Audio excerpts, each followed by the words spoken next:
faites des rêves mystérieux. Voici comment comprendre. Écoutez d'abord cette parole. Pour s'en rappeler au réveil et les comprendre. C'est la volonté accordée de Dieu.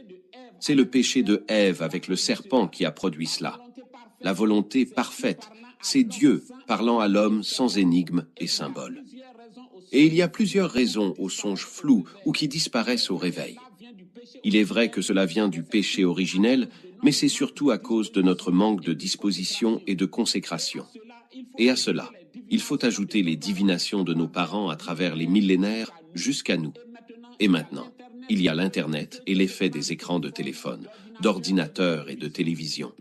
Puis, il y a l'effet de la nudité de ton conjoint, et des photos et vidéos sur Internet, et des femmes mal vêtues dans les rues. Maintenant, pour la compréhension d'un rêve, comptez sur la grâce de Dieu. Pensez aux faits marquants de la veille et du lendemain du rêve.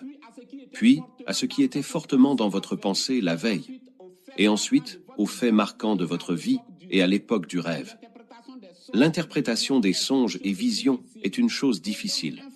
Que donc un frère ou une sœur ne devienne pas interprète de songes par prétention. Dieu a dit qu'il parlerait à ses prophètes par des énigmes, selon Nombre 12, verset 6. Et donc, même si tu es prophète, jusqu'à ta mort, beaucoup de rêves et visions seront toujours des énigmes pour toi.